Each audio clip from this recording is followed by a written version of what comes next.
In my restless dreams, I see that town, Silent Hill. Silent Hill 2 has long held an important place in the history of the horror genre for gaming, being known for its terrifying atmosphere and thought-provoking story. But beyond its surface-level scares, this game also delves into the depths of the human psyche, making it a truly unique experience for players. In recent years, there's been a growing recognition of the psychological values found in video games. Research has shown that gaming can have a positive impact on cognitive skills, emotional well-being, and even social connections. And with horror games like Silent Hill 2, these benefits are noticed in a whole different context. In fact, games like Silent Hill are not just about scares. They explore complex themes that resonate with each player in different ways based on how they connect with the game on a personal level. For those of us who have completed the struggles of James and his cast of acquaintances, coming to terms with these psychological elements provides us with valuable insight into the human mind and some of the darkest experiences we can survive. The town of Silent Hill itself acts as a metaphor for all the repressed emotions and memories that James carries with him. As he explores the foggy streets, he is forced to confront his past and come to terms with his guilt. Other symbols, like nurse uniforms that represent fixation and sexuality, add layers of depth and commentary to the themes in the game, such as grief, loss, guilt, sexuality, and violence. Then there is also the iconic Pyramid Head, who provides a constant pressure on James in each setting, even though we don't fully understand what he is until the very end. The more replays you do of the game, though, the more you see the deep psychic connection between James and the otherworld's executioner. As a player, we see this manifestation of his psyche as he battles with his inner demons from setting to setting. No matter what kind of enemy James encounters, you can be sure they all symbolize some form of his frustration and repressed memories as he runs from building to building across this foggy town hoping to find his wife. By using these symbols so flawlessly, the game creates an immersive experience that goes beyond just jump scares and cheap thrills. It prompts players instead to reflect on their own fears and emotions. By the end of it, we're all left questioning what we would have done in similar situations. In fact, all of the difficult choices that the characters face in the story of Silent Hill become relatable because we had to struggle with them ourselves in such a terrifying space. So why do we play horror games? What draws us to face these animated fears and digital demons? At its core, horror gaming taps into the primal parts of our brains, awakening instincts that are not often triggered in our day-to-day lives. This thrill-seeking behavior is not new. It mirrors the adrenaline rush of riding roller coasters or watching horror movies. It's a way for us to activate our fight or flight response. But in video games, we have to choose. Find somewhere safe to go and keep moving? Or do we face our demons and fight? Fighting is not often encouraged in our day-to-day lives, but in video games, it can often be part of the solution. Feeling like we're strong enough to tackle these horrific challenges is part of the thrill of playing a game like Silent Hill 2. Horror games often add a layer of interactivity that makes the experience unique. Players are not just passive observers, they become part of the story. This immersion leads to heightened emotional responses, making players feel everything from dread to relief of staying alive and getting to move forward. But how does that heightened state of engagement affect our mind? For mental health enthusiasts, horror games offer a unique lens through which to study fear, anxiety, and catharsis. They pose questions about how virtual experiences can mirror real-life emotions and whether these can be therapeutic or actually harmful. If we stay too long in this immersive form of terror, our psychological world may become overly sensitive to these kinds of experiences. That could trigger us in situations where it's not a good idea to be triggered. Resilience in these kinds of mental situations, we can actually develop the courage to keep moving forward in difficult situations. That can be viewed as a strength that we can take with us into our daily lives. Silent Hill 2 is often hailed as a masterpiece in the horror genre of video games, but what makes it so significant? The setting of Silent Hill 2 plays a crucial role in creating its oppressive atmosphere. The fog-laden town is more than just a backdrop. It symbolizes the murky depths of James's psyche. Every corner, every shadow, everything that you see and interact with serves as a way to reinforce the feeling of isolation and introspection that defines the game. Silent Hill is not just a town, it is James's inner world, and we have to explore it, make peace with it, and actually come to understand it by the time we finish the game.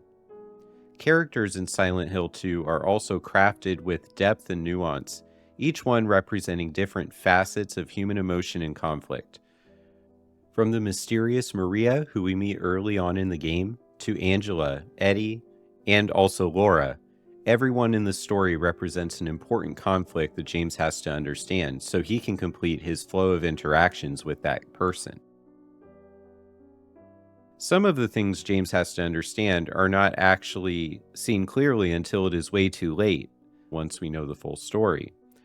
This intricate approach to character design encourages us as players to think critically about the narrative and our interpretation of the game overall. Silent Hill is rich with psychological themes that invite players to reflect on their own fears and desires as they play. One prominent theme in this game is guilt. James's quest in Silent Hill is driven by his unresolved grief over his wife's death. Another critical theme is reality versus illusion. Silent Hill itself blurs the lines between what is real and what is imagined, and also what is generated by James's own psyche. This forces players to question the validity of their perceptions and what they're experiencing as they fight from room to room. This theme of uncertainty resonates with the gamer and gives psychology types a lot to talk about and unpack with this game, since the game is constantly challenging our understanding of truth and self-deception. During my own first playthrough, I came to distrust James as the narrator of the story early on, and I never really got over it. It led me into some wild theories while I was playing. I did not trust James at all. But back to the task at hand. This game portrays experiences like trauma, abuse, bullying, terminal illness, depression and anxiety, and other mental health concerns in ways that push the player towards their own empathy while they struggle with complex situations until they fully understand what is going on. This raises our awareness of how these issues manifest and affect individuals, both externally and across their internal worlds. This makes the game of Silent Hill a potential subject of interest for mental health professionals who are hoping to bridge the gap. It's hard to blame people who are in the Silent Hill world for doing what they do once we learn their stories as well. This challenge to our empathy and compassion actually can break our minds as we get closer to the end of the story. The lasting question of the final bitter twists in Silent Hill actually assault our psyche to push us deeper into the question of, would we have done some of the same things if we were in that position? The answers are not necessarily meant to be encouraging, and that's one of the reasons that characters like James and Maria end up being so memorable. While Silent Hill provides insight into the human psyche, it also poses potential psychological risk to the player. On the one hand, the games of mental health issues can foster empathy and understanding, which also allows players to explore their own emotions in a safe environment where the terror is locked behind our screens. That can be therapeutic. It can give us a chance to experience a form of catharsis and work through our own emotional relief. The intense psychological themes and disturbing imagery can trigger anxiety or distress for many individuals. For mental health advocates, this raises important questions about the balance between artistic expression and player well-being. It's crucial to understand your own boundaries and expose yourself mindfully only to things that you're capable of handling. If it doesn't feel enjoyable to play a game like Silent Hill, there's no reason to force yourself to do so. Game players often praise the game for its immersive storytelling and the emotional depth it provides. Many find the experience cathartic, offering a way to confront fears and explore emotions in a controlled setting. There's a nostalgia for the time of life when the game was first experienced. As a result, these memories create an echo of positive sentiment for the player, even though the game presents itself as an epicenter of frightening themes. The game's nuanced portrayal of psychological issues offers opportunity for discussion and education, helping to destigmatize mental health topics. After all, if James can make it to the end of this story, and we can guide him there, what is there that we cannot do when we stay dedicated to the goal of finding our Mary somewhere in the horrors of Silent Hill?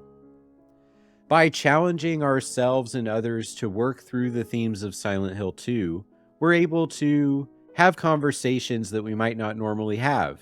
Topics like guilt, fear, despair, but ultimately working towards self-acceptance. That approach will inevitably lead to meaningful discussions that will promote healing and understanding, and all through the intimate experiencing of a single-player video game. Silent Hill serves as a powerful example of how video games can transcend entertainment to provide psychological insight. Through a compelling narrative, complex characters, and exploration of deeper themes, the game itself continues to captivate players and provoke thoughtful discussion, even though we've been in the town for 20 years now. For teenagers, college students, gamers, and mental health advocates, understanding the psychological aspects of games like Silent Hill ultimately enrich our appreciation of the medium video games belong in. It invites us to consider the broader implications of gaming on mental health and personal development, even applying it to our own gamer's journey. If you're intrigued by the psychological depth found in games like Silent Hill 2, go ahead and hit subscribe and press the notification bell to stay on top of the conversation with more Dr. Gameology content. I'm really excited to connect with as many of you as I can so that together we can harness the power of video games for positive emotional, mental, and psychological growth. And as always, continue the journey.